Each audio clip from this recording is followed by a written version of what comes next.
sesuatu, baru kita bisa berkorban. Kalau kita nggak punya sesuatu, berarti kita nggak bisa berkorban. Jadi, ini yang harus kita tahu bahwa sebelum kita berkorban, kita mempunyai sesuatu. Yang kedua, sesuatu ini menjadi dikasih kepada orang lain, diserahkan kepada orang lain dengan adanya suatu reason atau satu alasan.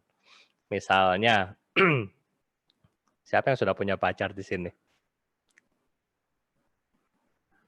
Nggak ada yang mau ngaku ya? Ada nggak Jessica mau belum? ngaku. Oh, kagak mau ngaku. Nanti pacarnya Ah? nanti pacarnya dikorban. Oh, iya. Jadi misalnya begini, si Dunhill yang Bante kenal, Dunhillnya nggak ada sih ya. Jadi misalnya ketika kita pacaran ya, misalnya kamu suka sesuatu dan si A sama si B, si A suka sama si B.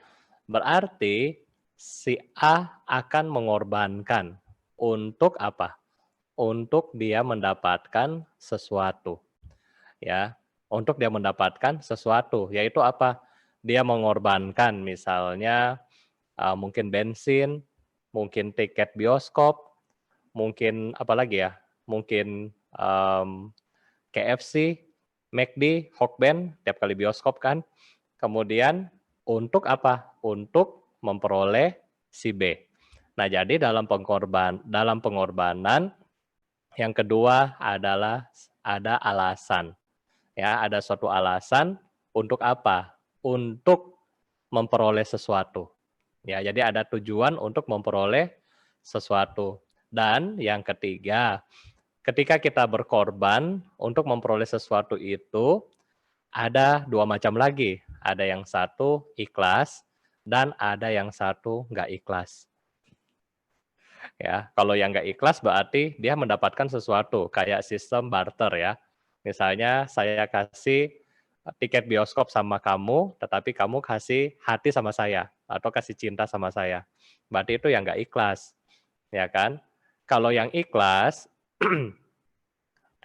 walau apapun yang dia kasih, dia tidak mengharapkan imbalan apapun. Nah, jadi inilah yang ikhlas. Berarti ada dua tipe dari pengorbanan. Satu untuk mendapatkan sesuatu, mungkin istilah kerennya adalah investasi ya. Kasih tiket bioskop tapi dapat pacar yang cantik. Investasi enggak tuh? Nah, investasi, tetapi yang satunya enggak. Yang satunya dia memberikan tetapi enggak ada pamrih, semua dikasih ya. Jadi ini adalah jenis-jenis pengorbanan. Nah, sekarang Bante mau bahas pengorbanan apa aja yang mungkin di dalam daily life kita yang kita sudah lakukan setiap hari. Mulai daripada hari ini. Ya, dari hari ini mungkin adik-adik yang ada di Wihara Padumutara maupun Bapak Ibu yang ada di rumah. Jadi Bapak Ibu yang ada di rumah, di luar dari Zoom ini, kalau Bante lihat ada sekitar 36 orang yang ikut ya, di luar kalian, yang kita restream kembali. Nah, berarti ada sekitar 50 orang yang berkorban. Berkorban apa Bante? Setidaknya pada hari ini yang pasti Anda berkorbannya satu, yaitu kuota. Ya, yang pasti satu, kuota habis untuk dengerin Bante. Ya, itu pasti satu. Yang kedua adalah bagi panitia, Anda berkorban waktu, tenaga. Untuk apa? Untuk apa ya kita berkorban waktu dan tenaga? Mungkin seperti tadi si Jessica membacakan parita, dia berkorban, ya kan? Benar nggak Jess? Kamu berkorban nggak? Iya betul Bante. Nah, kalau kamu berkorban, Bante mau tanya, untuk sampai kamu jadi bisa baca parita seperti itu, kira-kira berapa lama? Setengah jam sebelumnya, maksudnya harus siap-siap. Bukan, sebelum kamu bisa baca parita yang sebagus itu, kira-kira berapa lama latihannya?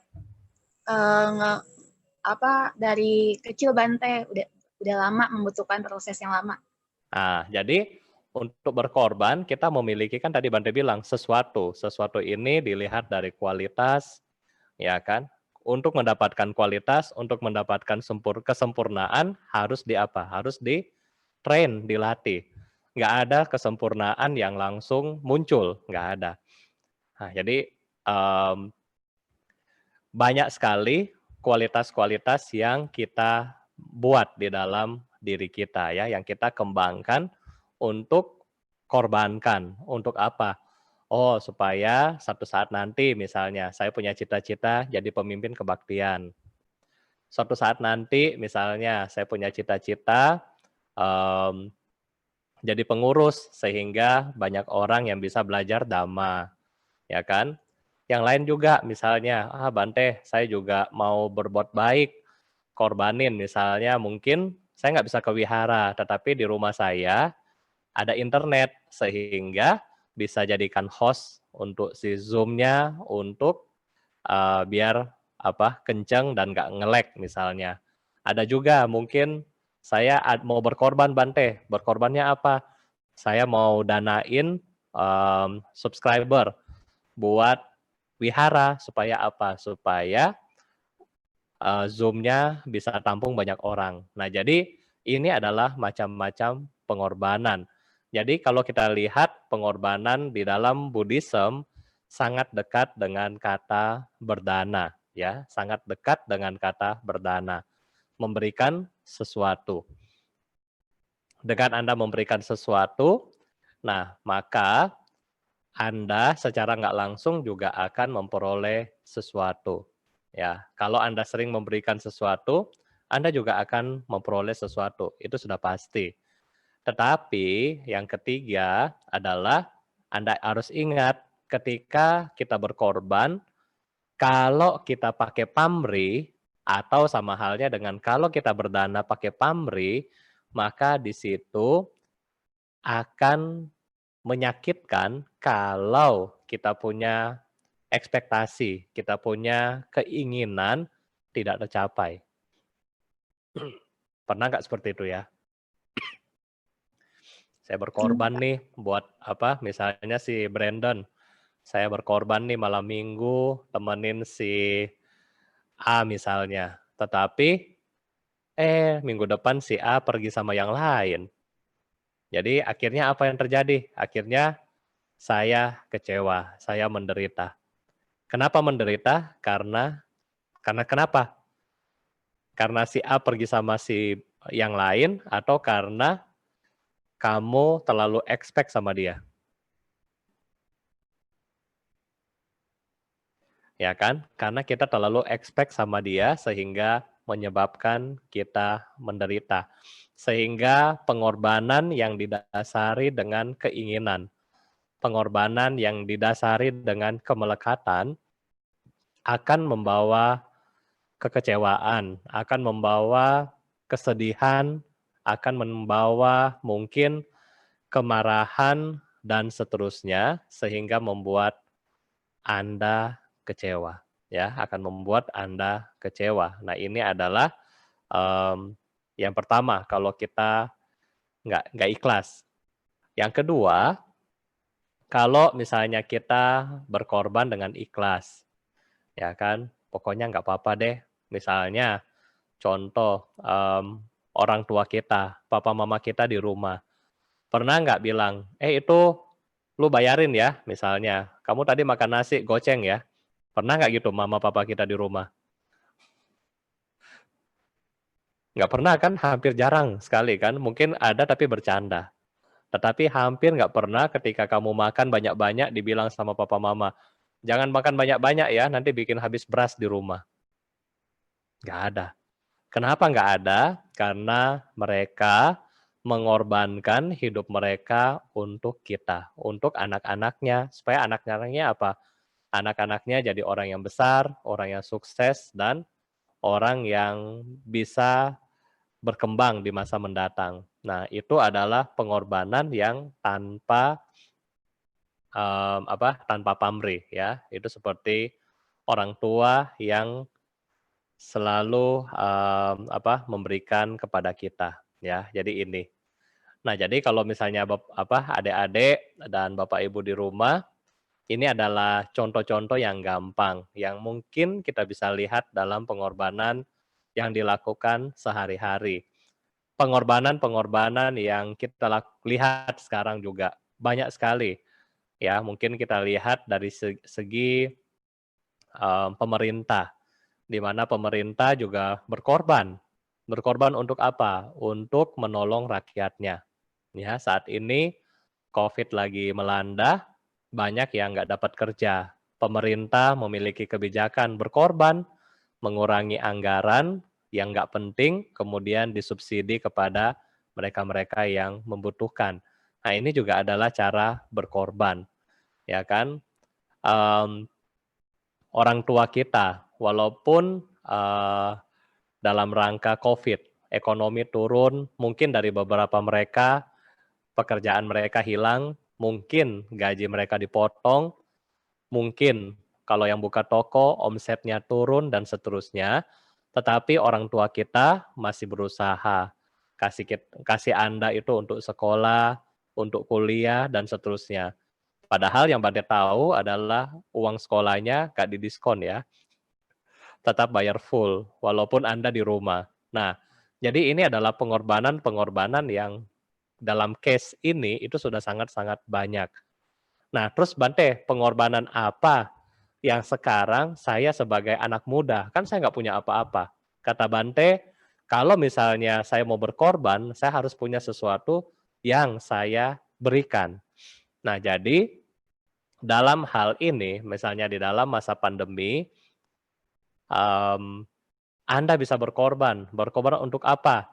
Mungkin Anda yang masih muda ya, yang masih muda Anda berkorban untuk tidak hangout, tidak keluar rumah, ya kan, tidak nongki-nongki ke kafe-kafe dan seterusnya. Ini adalah cara berkorban. Kita mengorbankan keinginan-keinginan kita. Kita mengorbankan pikiran kita ke mall, kita mengorbankan pikiran kita jalan-jalan, pikiran kita untuk kia-kia, pikiran kita untuk makan enak, pikiran kita untuk pelesiran jalan-jalan kemana, demi apa? Demi orang lain, untuk mencegah terjadinya penularan virus di masa mendatang. Ini adalah contoh pengorbanan ya. Jadi ini adalah contoh pengorbanan. Yang kedua, kalaupun Anda mau keluar rumah, Anda pakai masker dengan baik, dengan tepat. Ini juga pengorbanan. Bante tahu, pakai masker itu sangat nggak enak. Ya, pakai masker itu sangat nggak enak. Kenapa nggak enak? Susah nafas dan seterusnya. Tetapi demi orang lain, biar nggak ketular virus dan seterusnya, kita pakai. Nah, itu adalah contoh-contoh pengorbanan yang Anda bisa lakukan ya, Anda bisa lakukan dalam kehidupan sehari-hari.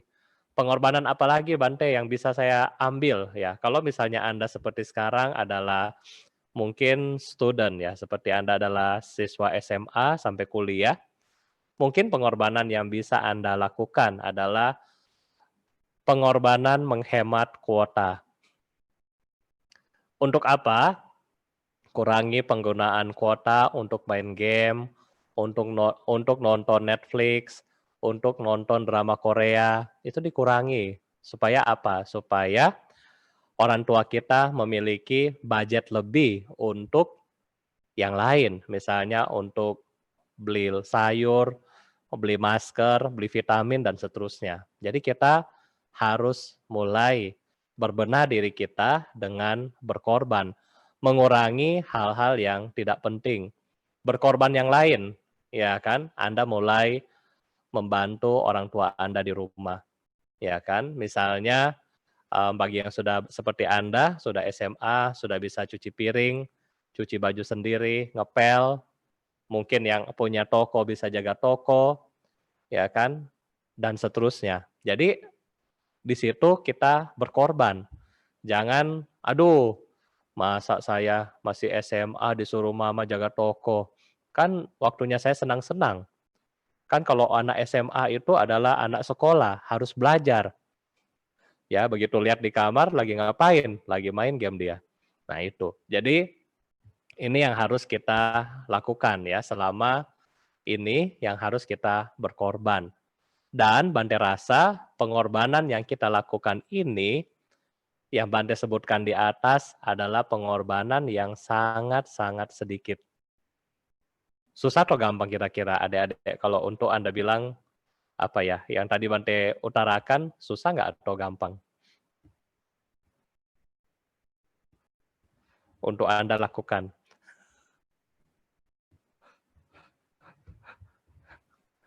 Kalau tadi lagi sesi lagu kayaknya ini banget ya. Kalau sekarang ditanya sama Bante malu semua, diam aja. Nggak berani ada suara ya. Susah-susah gampang ada yang jawab nih. Oke, nah sekarang pengorbanan-pengorbanan yang besar yang dilakukan oleh kita bilang pengorbanan yang lebih besar daripada pengorbanan orang tua kita, pengorbanan dari apa? Pengorbanan dari Anda sehari-hari, ada yang lebih besar daripada itu, yaitu pengorbanan daripada guru agung kita ya. Kemarin di kebaktian malam, Bante sudah bahas bagaimana Buddha itu sebelum dia menjadi Buddha, dia sudah memberikan banyak hal kepada kita hari ini ya. Kalau misalnya kita bilang, Bante saya susah nih untuk misalnya apa? Untuk tidak main game. Coba kita lihat misalnya kehidupan Siddhartha waktu itu. Di waktu Siddhartha menjadi pangeran, jadwal beliau itu sangat-sangat padat. Ya kan? Habis kalau kita pernah belajar mengenai riwayat agung para Buddha, salah satu dibilang bahwa Siddhartha punya jam belajar itu sangat-sangat padat. Waktu dia masih kecil, ya, dia punya jadwal yang sangat-sangat padat. Untuk apa? Untuk dipersiapkan menjadi seorang raja di masa mendatang, sehingga semua ilmu harus harus dia kuasai. Yang kedua, kita melihat bahwa Siddhartha, ya kan, seorang pangeran yang sangat-sangat kaya. Beliau rela meninggalkan semua yang dia punya. Beliau rela berkorban meninggalkan semua yang dia punya. Kalau misalnya Bapak Ibu pernah pergi dengan Bante ke India, atau mungkin Anda pernah ke India, kalau Bapak Ibu pergi ke Kapilavastu, ya, kita melihat Kapilavastu yang saat ini sudah berumur 2.600 tahun, tetapi batunya aja itu masih bagus. Berarti di 2.600 tahun lalu itu adalah bukan tempat yang biasa, ya, tetapi tempat yang sangat luar biasa, yang sangat bagus, sehingga sekarang aja kalau kita lihat masih bagus, apalagi zaman-zaman itu ya, ketika dia masih jaya. Berarti beliau meninggalkan hal yang sangat-sangat besar. Kalau nggak salah, Bante pernah lihat secara teks ya, dibilang bahwa satu istananya dari Buddha, kalau nggak salah sekitar 20 apa 30 hektar. Ya, satu istana. Dan dia punya 3 istana. Kalau satu istana kurang lebih seperti, mungkin kalau di Tangerang seperti Lipo Mall Karawaci. Satu istana segede itu. Ya, Anda bayangkan segede itu, punya kolam renang di dalam, punya semua di dalam. Dan hebatnya istananya Siddhartha waktu itu, ketika ada dibilang 3 istana kan, musim panas, dingin, dan musim hujan. Ketika masuk ke istana musim panas, nggak perlu AC, tetapi di istana itu sangat-sangat sejuk. Jadi Anda bayangkan teknologi di zaman 2.600 tahun yang lalu. Dia nggak ada AC, nggak ada listrik, tetapi ketika masuk ke ruangan itu sejuk. Sebaliknya, ketika masuk ke dalam ruangan ke istana musim dingin, kita masuk ke situ akan merasa hangat, walaupun nggak pakai heater. Nah, jadi dengan teknologi yang begitu bagus, dengan istana yang begitu besar, dan kita pasti kalau seperti Mall Karawaci, gedenya berapa banyak orang yang istilahnya menjadi bekerja di situ ya untuk membantu kebersihan, membantu perawatan daripada istana. Jadi kita bayangkan beliau mempunyai hal yang seperti itu, kemudian beliau mau tinggalkan. Dan ketika beliau mau meninggalkan itu semua, kira-kira apa yang dia mau cari? Carinya simple, yaitu adalah obat untuk orang tua sakit dan mati. Itu aja.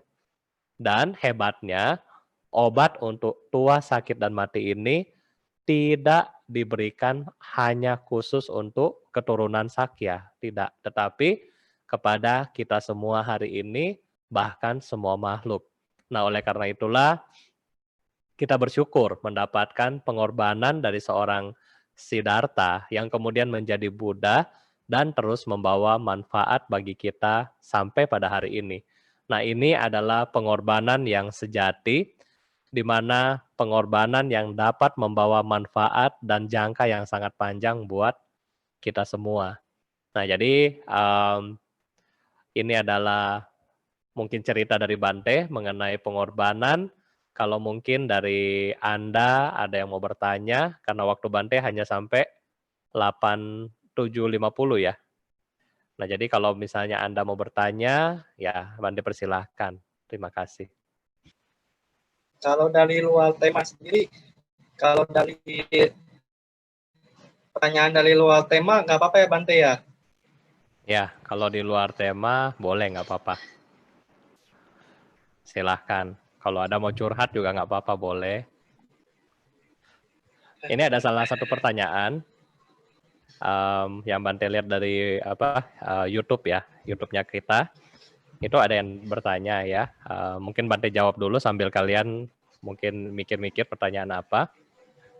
Ada yang tanya nih, karena kemarin kita lagi bahas mengenai alam-alam dewa ya.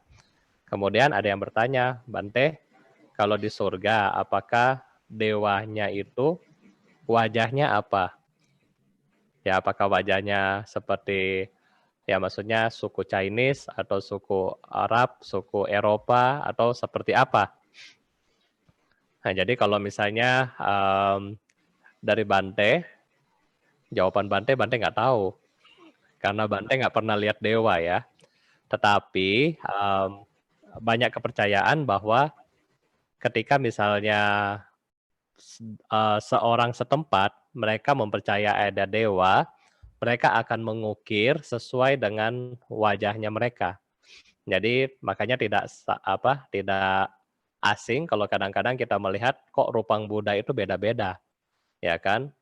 Terus misalnya kalau misalnya kita tahu bahwa seperti Kuan Im ya, Kuan Im kalau misalnya di kita Chinese banget ya, misalnya Maim kalau mungkin di Tangerang bilangnya. Tetapi kalau misalnya di Tibet mereka bilang Chen Resik ya.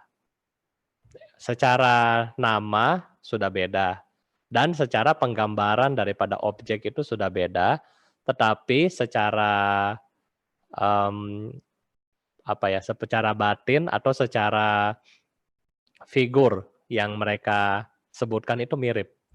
Ya, seperti kita bilang Dewi Tara yang ada di Tibet, dia warnanya hijau. Nah, di Indonesia dewinya Dewi Sri. Nah, itu juga mirip. Katanya seperti Dewi Tara kalau di Indonesia bilangnya. Jadi, yang menggambarkan ini siapa? Yang menggambarkan adalah yang sesuai dengan seniman. Sehingga kita nggak tahu apakah dewanya itu modelnya bagaimana. Tetapi mereka yang menggambarkan itu biasanya dari guru-guru yang mereka yang bisa lihat. Sehingga mereka gambarkan sesuai dengan kondisi-kondisi yang ada di tempat mereka. Ya, tetapi kalau bilang Bante tahu yang mana, untuk modelnya ya Bante nggak tahu yang mana. Bante nggak bisa lihat. Karena lihat HP aja pakai kacamata, apalagi lihat makhluk halus ya. Mesti pakai mikroskop. Ya, terima kasih. Kalau ada yang mau bertanya ya silahkan.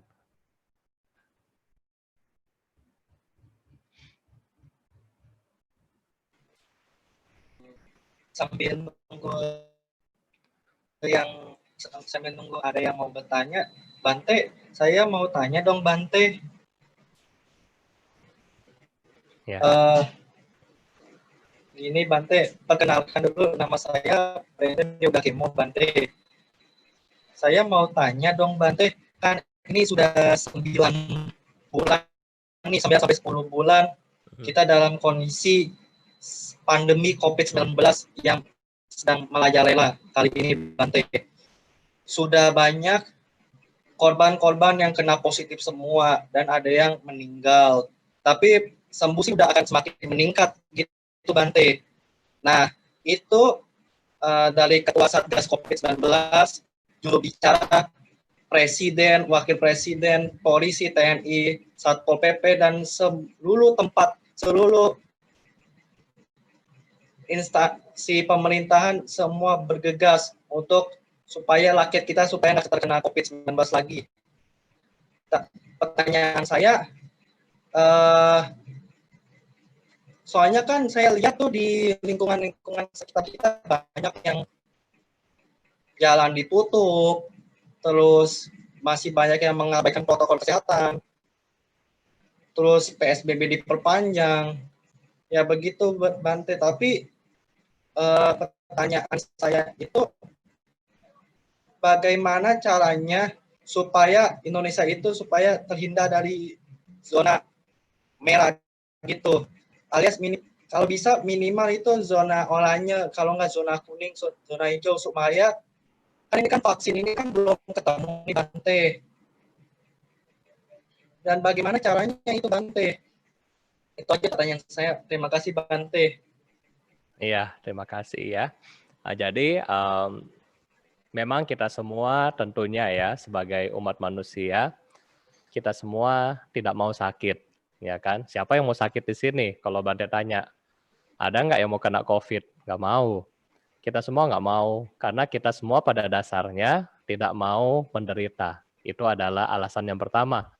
Kita nggak mau menderita. Tetapi karena ini adalah pandemi yang sifatnya global, maka dalam pandemi yang bisa kita tahu bahwa di situ ada termasuk spread atau penyebaran, ya kan? Penyebaran. Nah, sehingga yang harus dipercepat adalah penyebaran, ya. Sehebat apapun pemerintah, sekuat apapun negara, tetapi kalau tidak kita sebagai masyarakat untuk menjaga diri masing-masing itu nggak bisa. Bante kasih analogi kuno yang biasa mereka pakai di Tibet. Ya, kalau misalnya di Tibet itu di situ banyak banyak batu-batu kerikil, gunung-gunungnya batu, salju dan seterusnya. Ya, sangat gersang, sangat dingin kalau dingin, panas kalau panas. Ya, di Tibet itu dalam analogi dibilang bahwa kita nggak mungkin menutup seluruh dataran Tibet ini dengan karpet. Untuk apa? Supaya biar kita jalan itu aman, nggak kesandung batu, nggak kesandung batu, nggak ketusuk rumput dan seterusnya. Jadi dikatakan kita nggak mungkin menutup seluruh daratan Tibet itu pakai karpet. Tetapi kita harus pakai kebijaksanaan, yaitu apa? Kita pakai sepatu, selesai. Ya kan? Jadi yang harus kita pakai adalah kebijaksanaan, pakai sepatu. Nah, dalam hal ini juga sama. Pada saat pandemi ini di seluruh dunia juga sama.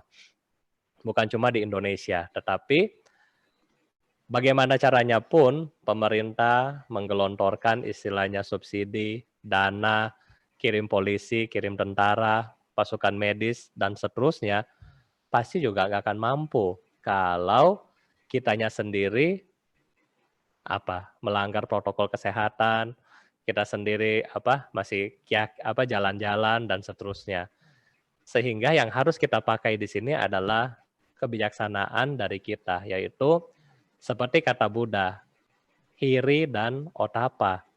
Kita tidak mau sakit dan kita tidak kasih penyakit kepada orang lain. Dan kalau Anda punya hiri dan otapa, otomatis Anda akan menjaga diri Anda sendiri. Kalau kita bayangkan seluruh orang menjaga dirinya sendiri-sendiri, maka Bante yakin di situ penularan dari penyakit itu nggak ada. Karena kenapa?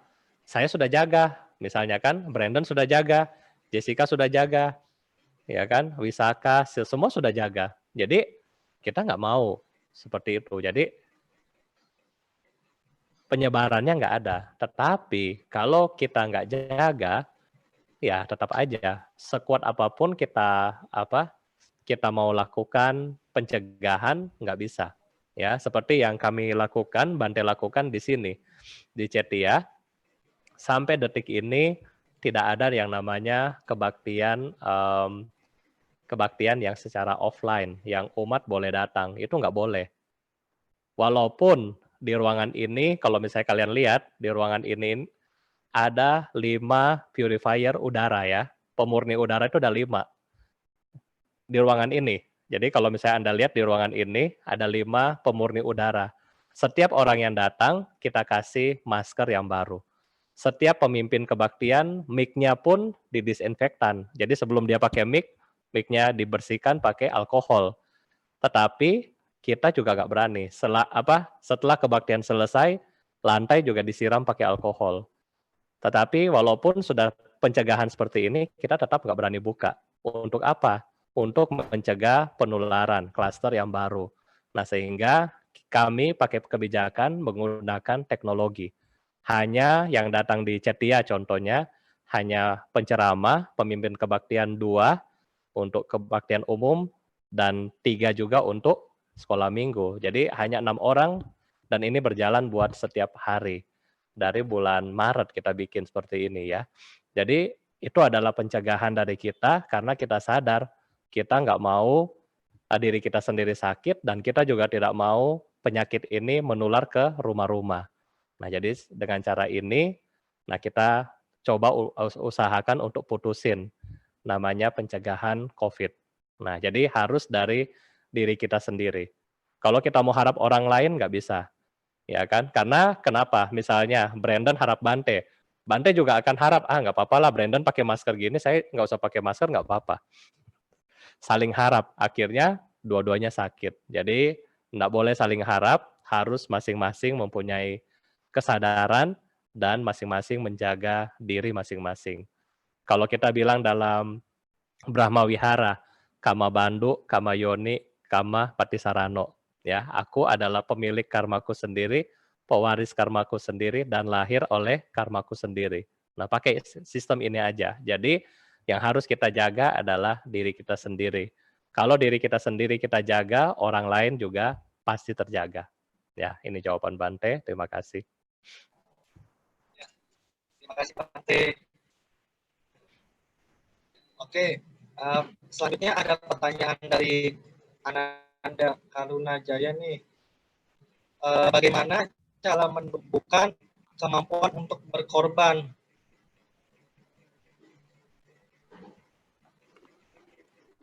Bagaimana cara menumbuhkan kemampuan untuk berkorban? Mulai dari yang kecil dulu, ya. Mulai dari hal-hal yang kecil, maka akan menumbuhkan kemampuan Anda. Kalau kita langsung mau berkorban, Bante kasih contoh begini. Dalam hal dalam hal gini deh. Dalam hal siapa yang bertanya tadi? Ananda, ya. Dalam hal Ananda, misalnya mau berkorban. Ananda kira-kira pilih yang mana? Ketika Anda mau memberikan sesuatu, Anda pengen yang memberikan yang terbaik. Semua dari kita suka memberikan yang terbaik. Tetapi yang terbaik itu adalah nilainya begitu tinggi. Susah untuk kita capai. Sehingga menurut Ananda lebih baik kasih yang biasa dulu, minimal sudah menolong dia, atau kita mau kasih yang mahal. Karena apa ya, biar kamu dapat misalnya nama baik, prestis, dan seterusnya. Bante kasih contoh. Misalnya, kita lihat orang susah kan, orang misalnya kayak sini COVID, banyak orang yang susah dapat makan dan seterusnya. Dalam hal ini Ananda punya tekad untuk misalnya baksos, oke? Tetapi karena uang jajan dari Ananda terbatas, sehingga nggak mungkin kamu kasih orang langsung beras 5 kilo. Pertanyaan Bante, kenapa tidak Ananda mulai dari setengah kilo beras? Kalau 5 kilo beras, dia bisa bertahan 1 minggu. Kalau Ananda kasih setengah kilo beras, dia bisa bertahan 1 hari. Apakah mau tunggu dia kelaparan 1 minggu, atau kita yang penting setiap hari kita kasih. Ya, setengah kilo, setengah kilo, setengah kilo, sampai juga 1 minggu. Nah, jadi untuk menumbuhkan kemampuan-kemampuan kita dalam hal pengorbanan, kita harus mulai dari yang kecil. Ini yang pertama. Yang kedua, kita juga harus mulai melatihnya. Tentunya kita harus mulai melatih. Kalau kita nggak punya kebiasaan untuk melatih, akan susah. Ya, akan susah untuk kita mau berkorban. Yang kedua itu harus melatih. Kalau kita nggak pernah latih, nggak bisa. Jadi pelan-pelan Anda harus ya mulai lakukan. Misalnya Anda berkorban untuk bangun pagi, ya kan? Sehingga Anda berkorban apa? Mengurangi jam tidur. Misalnya bangun tiap hari jam 10, tetapi Anda mau bertekad nih, biar saya mau berkorban yang jam 6 pagi, mau bangun pagi untuk bantu papa mama di rumah. Nah, berarti apa yang harus lakukan? Mungkin hari pertama bangun masih jam 9, hari kedua jam 9, hari ketiga bisa jam 8, hari berikutnya jam 7, sampai pada akhirnya hari berikutnya jam 6. Nah, dari di sini untuk meningkatkan pengorbanan kita, dimulai dari hal-hal yang kecil. Dan kita sebagai umat manusia biasa juga nggak perlu kecil hati. Karena kenapa? Kita melihat juga bodhisatwa. Ya, bodhisatwa bakal calon daripada Buddha Gautama, beliau juga lahir menjadi bodhisatwa, merintis parami dari kecil. Ya, beliau punya apa, beliau kasih, dan pada akhirnya yang beliau korbankan adalah diri sendiri. Nah, jadi ini adalah contoh daripada bagaimana kita berkorban. Terima kasih.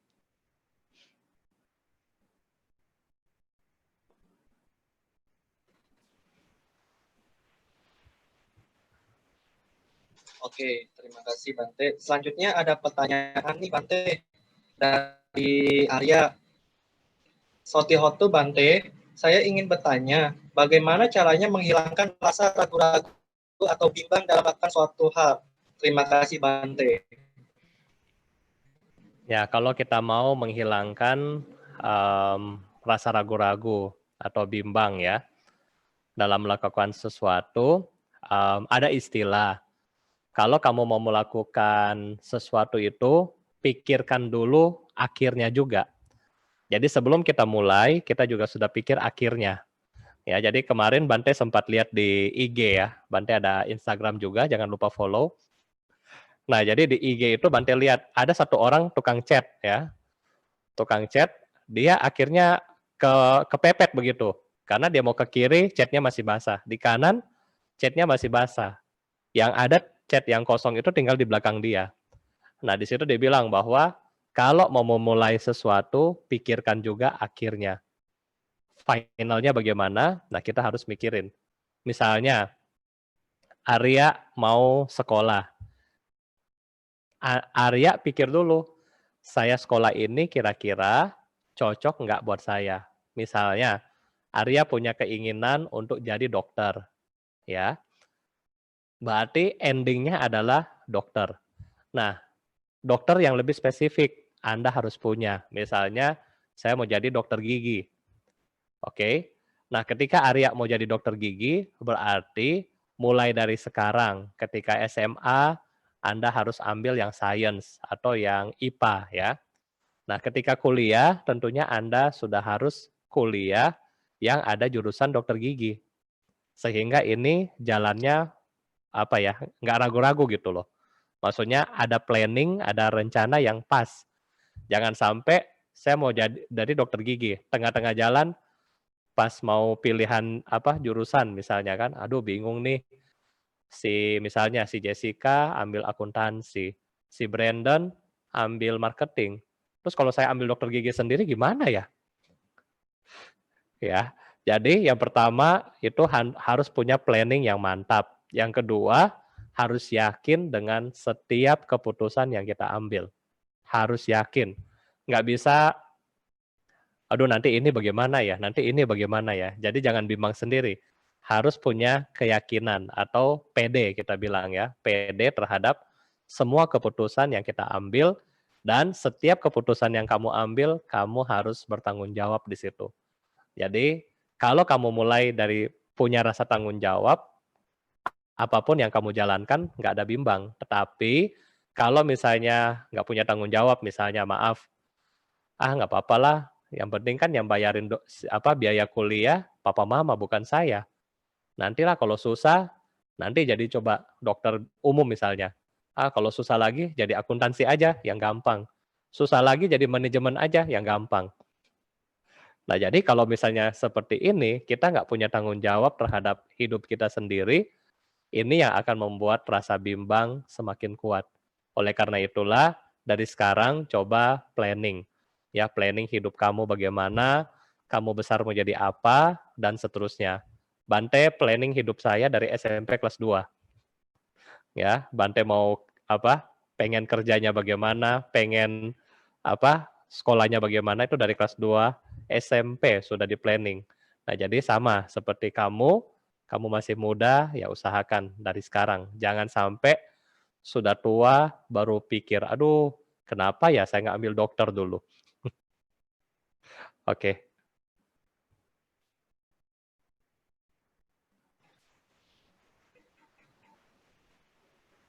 Oke, terima kasih Bang. Oke, karena waktunya sudah nggak ada pertanyaan. Untuk pertanyaan kali ini kita tutup ya. Udah nggak ada pertanyaan lagi. Untuk selanjutnya, sebelum menutup kebaktian kali ini ada sebelumnya Bante kasih closing statement dan pelimpahan jasa. Oke, baik. Mungkin ada satu pertanyaan yang mungkin Bante balas karena related dengan kalian punya topik ini. Ini dari mama-mama yang nanya ya. Jadi biar ada emak-emak yang curhat ke kalian itu maunya anaknya seperti apa. Dan mungkin Bapak Ibu yang ada di rumah ya seperti biasa setelah kita akan tutup, bagi yang sudah menyiapkan air ya boleh ya. Nanti kita akan tetap melakukan pelimpahan jasa seperti biasa. Oke. Pertanyaan yang Bante dapat daripada Cik Seni ya.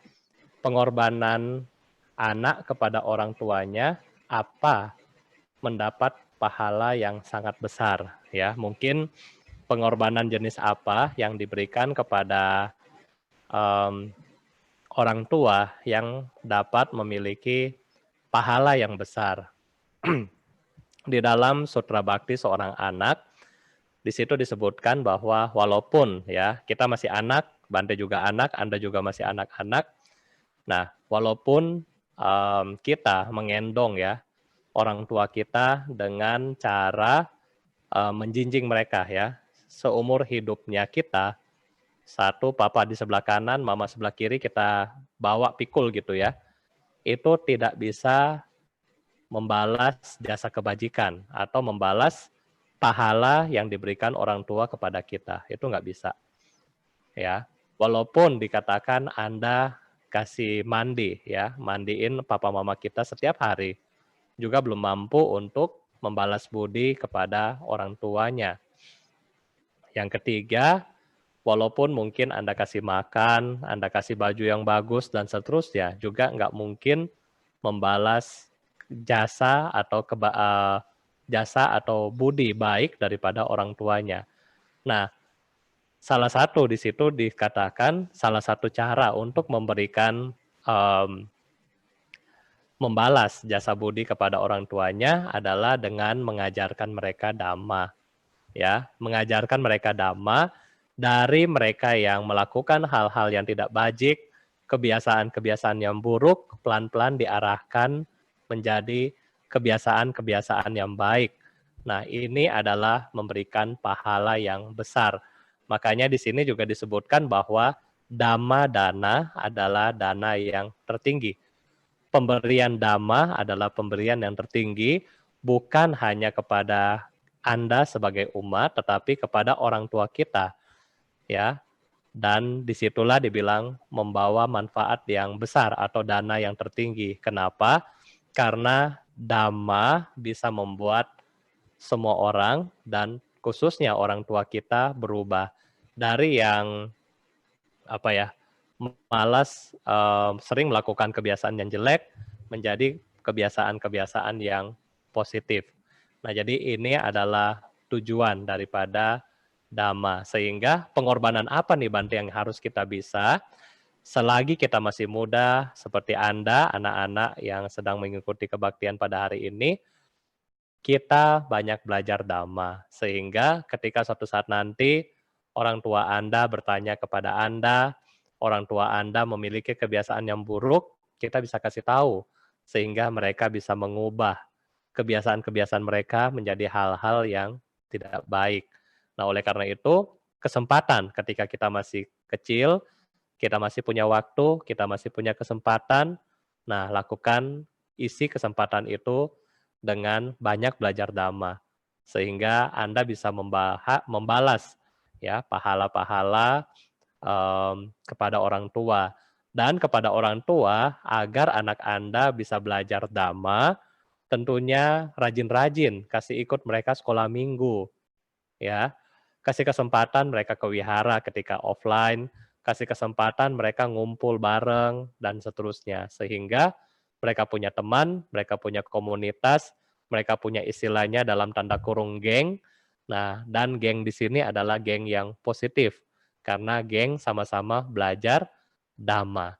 Nah, sehingga inilah timbal balik antara orang tua maupun anak untuk sama-sama mengisi ya, mengisi hidupnya kalian. Ya, jadi statement dari Bante untuk hari ini adalah apapun yang terjadi di dalam hidup kita, kita bisa memilih hidup kita apakah untuk bahagia ataupun untuk tidak bahagia. Kalau untuk mau bahagia, kita berkorban dengan tulus, dengan ikhlas, jangan hitungan, berkorbanlah pakai hati, bukan pakai pikiran. Karena pakai hati, maka setiap pengorbanan kita, kita akan merasa bahagia. Dan closing statement dari Bante kepada Anda semua adalah ingat pepatah dari Manado ya, Sito Timo Tumoto, manusia memanusiakan orang lain. Semoga Anda semua selalu sehat, bahagia, dan apa yang Anda cita-citakan dapat tercapai.